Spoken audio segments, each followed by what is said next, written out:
자, 안녕하십니까. 사회문화 8차시 오늘은 문제풀이 위주로 수업 설명을 하도록 하겠습니다. 여러분들 8차시 수업 자료라고 해가지고 모두들 확보를 했을 거라고 믿고요. 오늘 문제를 풀이하는데, 자, 학습 목표는 결국 문제풀이를 통해서 궁극적으로 추구하고자 하는 바는 여러분들이 지난 두 번의 시간에 걸쳐서 세 번의 시간에 걸쳐서 학습한 미시적 관점과 거시적 관점 명확하게 구분을 하고 각 관점의 대표적인 이론이라고 할 수 있는 상징적 상호작용 이론, 그리고 기능론, 갈등론에 대한 종합을 여러분들 이번 기회에 문제풀이를 통해서 정립을 시켰으면 좋겠습니다. 다음으로 마지막 문제를 통해서는 선생님이 다음 수업이랑 연결이 되는 귀납법이랑 연역법에 대한 언급, 그리고 가치 중립이라든가 가치 개입 관련과 같은 좀 연구 방법론에 대한 이야기로 구성을 좀 해보았습니다. 자, 다소 딱딱한 수업일 것 같아요. 문제풀이를 한다는 개념이기 때문에 그렇기 때문에 그렇게 긴 시간을 할애해서 수업을 하진 않을 거고요. 바로 다이렉트로 문제풀이 들어가 보도록 하겠습니다. 자, 여러분들 학습지 8차시 수업 자료에 제시된 거 2020학년도 2학기 동일여고 사회문화 8차시 수업 자료에 하나, 둘, 셋, 네 문제가 있는데, 자, 1번 말고 두 번째 2번 문제부터 볼 수 있도록 하겠습니다. 자, 이 그림을 보면, 표를 보면 개인의 행위를 초월한 사회 체계 자체에 초점을 맞춘다고 했는데, 개인의 행위를 초월한 사회 체계에 초점을 맞추지 않는 것은 이 A를 상징적 상호작용론이라고 할 수가 있습니다. 그렇다면 B랑 C는 각각 기능론, 갈등론 중에 하나라고 볼 수 있는 거예요.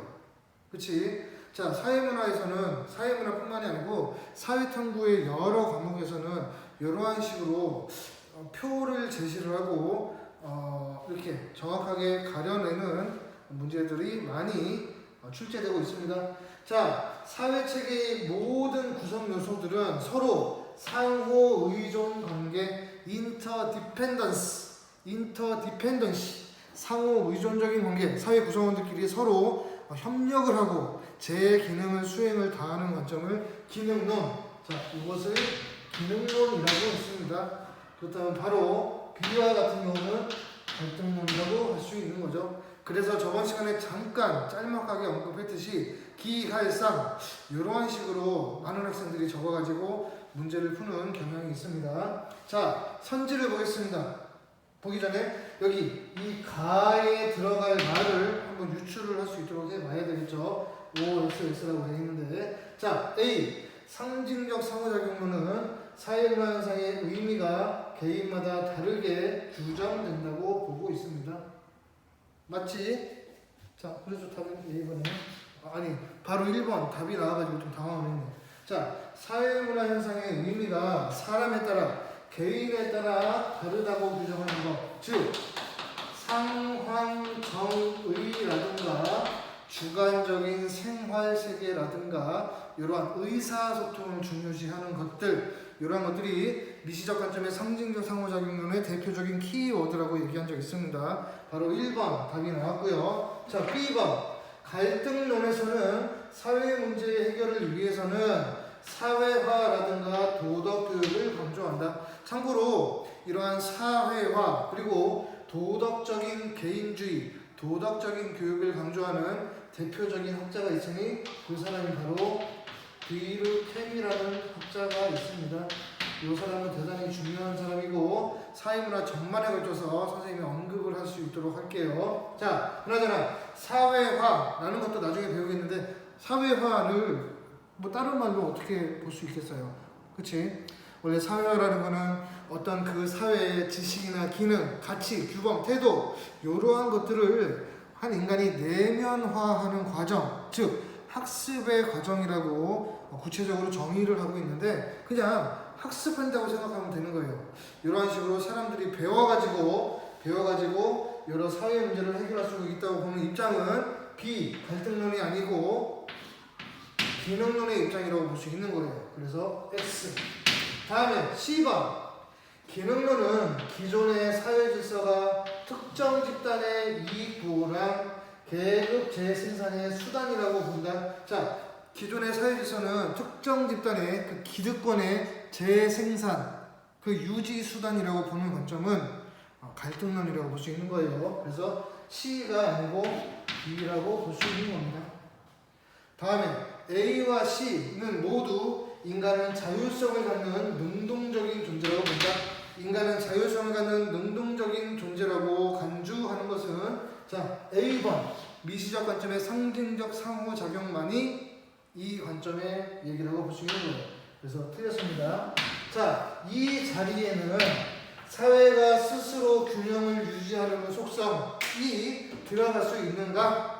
자, 사회가 스스로 균형을 유지하려는 속성, 호메오스테이시스라고 해가지고 항상성이라고 선생님이 얘기를 했었죠. 사회 유기체론 뭐 이런 개념을 같이 해가지고 이러한 항상성이 들어가기 위해서는 이거는 기능론의 입장이라고 했어요. 그래서 여기가 5가 돼야 되는데 X이기 때문에 적절하지 않은 거. 그래서 답은 1번이라고 볼 수 있는 겁니다. 됐지? 자, 다음에 그 다음 페이지를 보면은 5번 문제랑 7번 문제가 각각 있습니다. 자, 5번 봅시다. 사회변동을 균형으로 돌아가기 위한 일시적인 과정으로 보는 것은 우리 기능론이라고 할 수 있죠? 그치? 이 기능론을 yes라고 한 A의 입장이 바로 기능론이라고 할 수 있습니다. 됐지? 다음에 가번에는 어떤 말이 들어가는지 모르겠는데 자, 5번의 문제를 보면은 A와 B는 각각 기능론과 갈등론 중에 하나라고 언급이 되어 있기 때문에 당연히 B는 갈등론이라고 볼 수 있는 거죠. 됐지? 자, 이 문제만 적어놨습니다. 그럼 선지는 같이 한번 읽어볼 수 있도록 하죠. 자, A. 기능론은 기득권층의 이익을 대변한다는 비판을 갖는다. 이것도 마찬가지로 1번이 정답이네요. 이상하네. 자, 기능론이라는 것은 사회 다수의 합의를 전제로 하기 때문에 어떤 독재의 위험도 있다고 했고, 그리고 1번에서처럼 기득권층의 이익을 대변한다는 비판을 받기도 합니다. 그래서 이것을 기능론의 한계점들이라고 볼 수 있는 거예요. 그렇죠? 다음에 2번. 갈등론은 개인 간 상호작용을 통한 의미 부여를 중시한다. 개인 간의 의미 부여를 중시한다. 미시적 관점이기 때문에 해당 사항이 없습니다. A, B 둘 다 아니에요. 자, 3번. 자, B는 A와 달리 자, 개인의 행위에 영향을 행사하는 사회체계, 개인의 행위에 영향을 미치는 사회체계에 관심을 갖는 것은 기능론, 갈등론 둘 다 공통적으로 거시적인 관점의 이야기이기 때문에 B는 A와 달리 아니고 B는 A와 마찬가지로 A, B 모두라고 해야지 옳습니다. 다음에 4번. 이 자리에는 개인의 주체적인 능동성을 중요시하는가? 요 말이 개인의 능동적이고 주체적이고 자율적인 그런 어떤 행위, 사고를 중요시한다는 관점은 미시적인 관점이기 때문에 이곳 A, B 어느 곳에도 들어갈 수가 있는 말이 아니에요. 그래서 4번은 아닙니다. 다음에 5번. 집단 간의 갈등이 필연적이라고 보는가? 자, 집단 간의 갈등이 필연적이라고 보는가? yes, 갈등론 들어갈 수가 있는 거예요. 근데 여기서는 들어갈 수가 없다라고 했기 때문에 틀린 선지라고 볼 수 있는 겁니다. 다음에 7번 문제. 자, 사회 규범은 하기 전에 좀 줄여보자. 자, 사회 규범은 특정 집단의 합의에 따라서 만들어졌다고 보는가? 자, 사회 규범이라는 게 다수의 어떤 합의로 만들어진 게 아니고 특정 집단의 합의로 만들어졌다고 삐딱하게 보는 관점을 갈등론이라고 했습니다. 그래서 여기서 A는 갈등론이라고 볼 수 있겠네요. 역시 이 문제에도 A부터 C는 기갈상 중에 하나라고 보고 있네요. 자, 다음에 아니라고 한 다음에 사회의 지배적인 규범의 습득이 사회 존속에 필수적이라고 보는 입장을 기능론이라고 보는 겁니다. 나머지 C는 상징적 상호작용론이라고 볼 수 있는 거죠. 여러분들 선생님이 예상할 때는 이러한 식으로 기능론, 갈등론, 갈등론, 기능론, 상징적 상호작용론 이런 것들 가려내는 거는 뭐 우습게 할 거라고 확신을 합니다. 맞지? 만약에 그러지 못한 학생이 있다면은 여러분들 개인적으로 교과서를 좀 꾸준히 한번 숙독을 한다든가 해가지고 좀 반드시 가려낼 수 있도록 노력을 해봅시다. 아니면 선생님 수업을 좀 다시 한번 몇 번이고 반복을 해서 봐도 상관없고요. 자, 이제 선지를 보겠습니다. 자, A. 갈등론은 개인이 사회에 적응하지 못할 때 사회 문제가 발생한다고 본다. 개인이 사회에 적응하지 못할 때 사회 문제가 발생한다고 보는 관점은 기능론이라고 볼 수 있는 겁니다. 그래서 A가 아니고 B라고 해야 되고. 자, 2번. 기능론은 사회 질서를 지배계급의 강요나 억압에 의해 나타난 결과로 본다. 이거 갈등론의 입장이라고 볼 수 있는 거죠. 자, 사회 질서가 지배계급의 어떤 기득권층의 강요나 억압에 의해서 사회 질서가 이게 구축이 되었다라고 보는 관점, 갈등론이라고 볼 수 있습니다. 다음에 그러니까 갈등론이라고 볼 수 있으니까 2번은 틀렸고. 3번. 자, 상징적 상호작용. 사회 구조나 제도가 개인에게 영향력을 미치는 것을 경시한다는 것을 비판받는다. 이게 정답이죠. 즉, 미시적 관점의 상징적 상호작용 이론은 사회 구조가 개인에게 미치는 영향력을 경시한다는 비판을 받고 있다는 거예요. 그래서 답은 3번. 자, 4번. 기득권층의 이익을 대변하는 논리로 악용될 우려가 있는 것은 갈등론은 기능론과 달리가 아니고 이거 반대로 해야 되겠죠. 기능론은 기득권층의 이익을 대변하는 논리로 비판을 받는 것은 아까 얘기했듯이 기능론의 입장이라고 볼 수 있습니다. 즉, 기능론은 기득권층의 어떤 이익을 대변하는 논리로 악용될 수 있다는 한계점을 가지고 있습니다. 마지막 5번. 개인은 각자의 주관에 따라 다양한 사회상을 만들어낸다고 본다. 이것은 당연히 상징적 상호작용론에 대한 이야기라고 볼 수 있는 거예요. 그래서 B는 C와 달리가 아니고 C는 A와 달리라고 해야지 옳습니다. 자, 됐죠? 그렇게 하고 원래 수업 구성을 기능론, 갈등론 해가지고 OX 문제라든가 아니면은 다른 어떤 제시문들을 준 다음에 이게 기능론인지 갈등론인지 상징적 상호작용론인지 맞추는 그러한 것도 좀 구성을 했는데 그것은 수업 과제나 다른 데를 통해서 다시 한번 해보도록 하겠습니다. 자, 그러면 다시 여러분들 1페이지를 보고 자, 그림의 가에 나타난 사회과학 연구의 경향에 대한 설명으로 가장 적절한 것을 골라보도록 하겠습니다. 자, 원래 온라인 클래스를 하게 되면은 다른 온라인 강의에서는 프로젝트 빔을 쫙 써가지고 화면 깔끔하게 잘 나와가지고 학생들 교수하든 학습을 하든지 간에 어떤 편의성을 제공받긴 하는데 선생님은 좀 일일이 손으로 좀 적었습니다. 그래도 눈으로 식별이 가능하다면 여러분들 좀 양해를 구하도록 할게요. 자, 보십시다.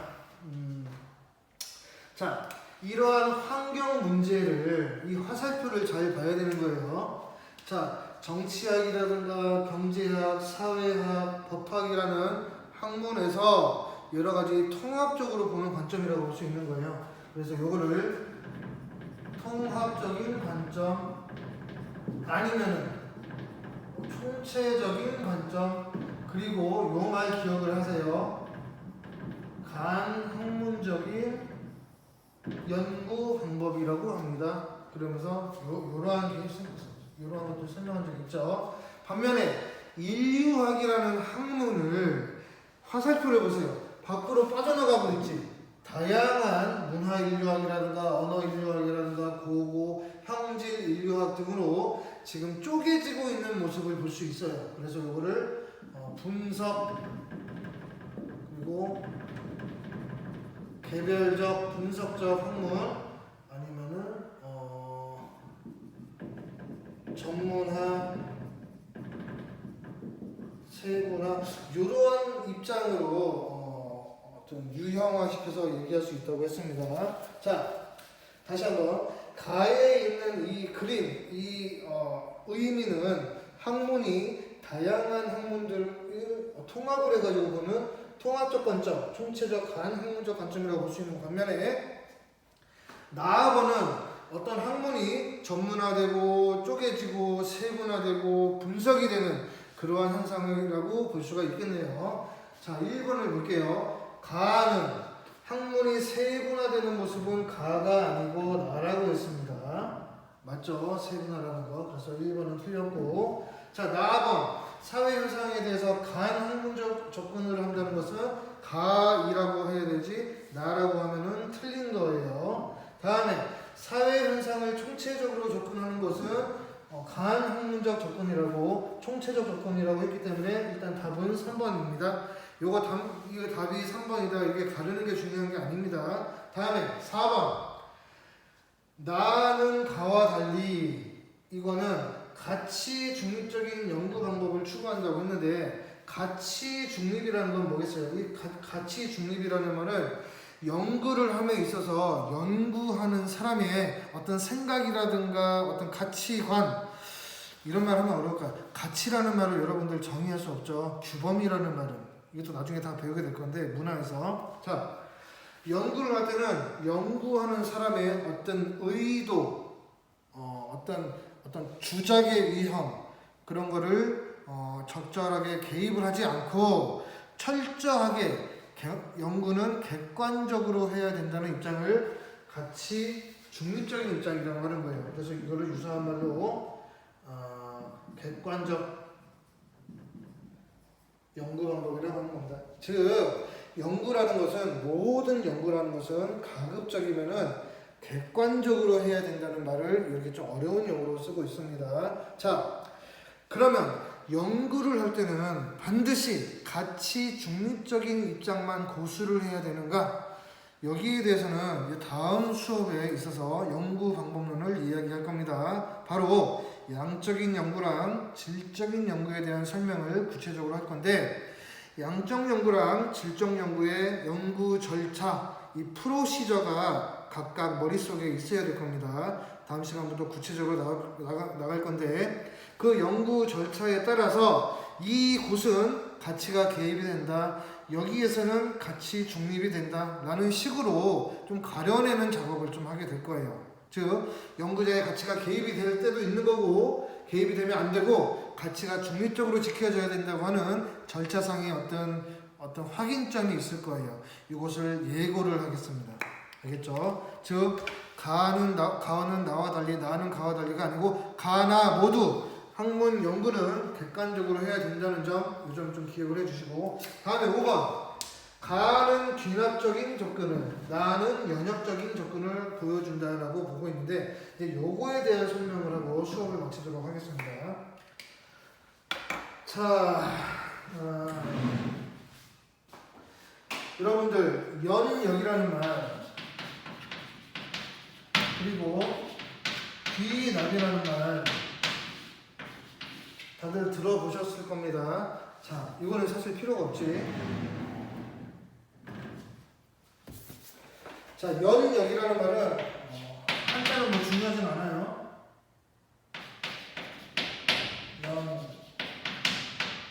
이렇게 쓰나? 그리고 귀납은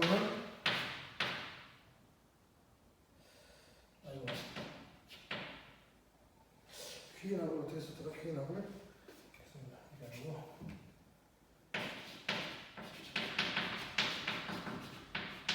이렇게 써서 한자를 선생님이 상당히 잘했었는데 요새 하도 많이 안 쓰다 보니까 자 연역이라는 말은 일단 설명을 할게요. 어떤 일반적인 이론, 현상 그러한 것들을 딱 천명을 하고 그 후에 개별적인 사실들을 하나하나씩 살펴보는 것이라고 볼 수가 있겠습니다. 더 드릴게요. 하나의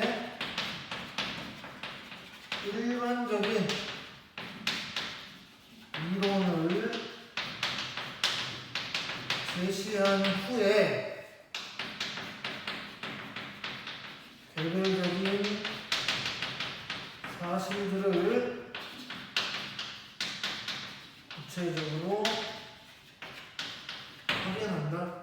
이 말이 좀 안 어려웠으면 좋겠는데, 연역법이라는 거는 뭐 프랑스의 데카르트라는 사람이 여러분들 발견을 했다고 하는데, 연역이라는 거 하나의 일반적인 이론 현상을 딱 제시한 다음에 이것을 개별적으로 확인하는 그 작업이라고 볼 수 있는 거예요.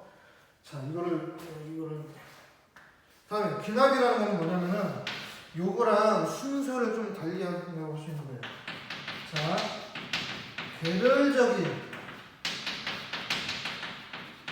사실들을 확인한 후에 일반적인 이론을 확립하는 것을 귀납이라고 할 수 있습니다. 이거를 좀 일단 적어주시고 여기다가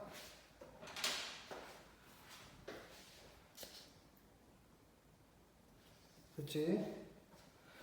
자, 요 얘기도 여러분들 나중에 연구 방법론에서 다시 한번 등장할 개념입니다. 즉, 양적 연구랑 질적 연구를 설명할 때 다시금 설명할 테니까 이 의미에 대해서만 여러분들 좀 기억을 하기로 할게요. 요거 가지고 사실 그 유명한 그 논리가 있죠. 우리 3단 문법이라고 하는 거. 뭐 대전제가 있고 소전제가 있고 뭐 그런 거 있어요. 결론 내리는 거. 우리 법률적으로 상당히 많이 하고 있는 건데, 예를 들어서 모든 인간은 죽는다라는 하나의 보편적이고 일반적인 이론, 원칙을 딱 제시한 다음에 A는 죽었다, B는 죽었다, C는 죽었다, D는 죽었다, 이러한 식으로 개별적인 하나의 사실들을 확인하는 것을 연역법이라고 하는 겁니다. 잘 이해됐죠? 다음에 그럼 B는 뭐겠어? A는 사람이다. 아니 뭐라고? A는 죽었다, B는 죽었다, C는 죽었다, D는 죽었다 쫙쫙 한 다음에 A, B, C, D는 모두 사람이다. 마지막 결론. 이러한 개별적인 하나의 사실들, 개별적인 사실들을 가지고 하나의 완성된 일반적이고 보편적인 이론을 딱 정립하는 거. 그러므로 모든 인간은 죽는다라고 결론을 딱 내리는 거. 귀납이라고 하는 겁니다. 자, 설명이 좀 매끄럽지 못한 부분이 있는 것 같은데, 이 부분은 다시 한번 연구 방법론에서 얘기할 테니까 이런 게 있구나, 어떤 순서상의 문제가 있구나, 순서상의 어떤 차이가 있구나, 요 정도만 좀 직관적으로 알고 계시면 되고, 다시 한번 연역법이라는 거 하나의 일반적인 논리로부터 개별적인 사실들을 끄집어내는 거. 그런 다음에 귀납법은 여러 가지 개별적인 사실들을 정리한 다음에 최종적으로 하나의 보편적이고 일반적인 이론을 결론으로 내는 거. 이거를 귀납법이라고 할 수 있는데, 이 둘 다 공통적으로 논리적인 추론이라고 할 수가 있는 거예요. 로지컬 리즈닝, 논리적인 추론이라고 할 수 있는데, 오늘 과제는 뭐냐면은 선생님이 이러한 문제들 푸는 거는 가급적이면 지향을 하고, 이러한 과제를 통해서 뭔가 생각할 수 있는 그 기회를 제공하고 싶어서 이러한 종류의 과제를 제시합니다. 자, 이러한 식으로 논리적인 추론을 해가지고 여러분들이 가지고 있는 어떤 경험들이 있을 거예요. 그렇지? 그러한 경험들을 일반화시키는 작업. 예를 들어서 선생님이 만난 개별적인 많은 사람들은 전부 다 싸가지가 없었어. 그래서 나는 결론을 내린 거야. 귀납적으로 모든 인간은 싸가지가 없다. 이런 식으로, 물론 이게 맞다는 말은 아니지만 이런 식으로 여러분들도 하나의 어떤 개별적인 사실들로부터 하나의 일반화된 경험의 일반화를 여러분들도 하는 것이 있다고 볼 수 있습니다. 자, 그게 연역법이 됐든 귀납법이 됐든 자유롭게 한번 설명해 보시고, 참고로 영역법은 프랑스의 데카르트라는 사람이 있죠.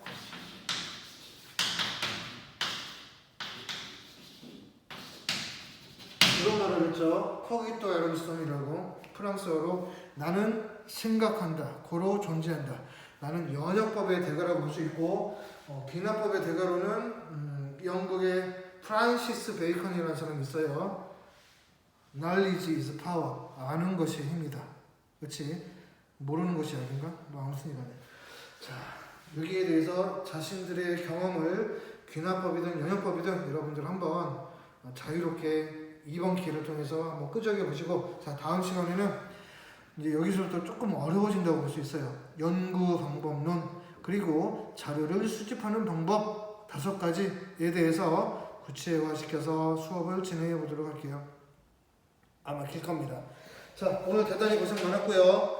자, 다음 시간 구차시에서 볼 수 있도록 하겠습니다. 자, 고생했습니다. 시간이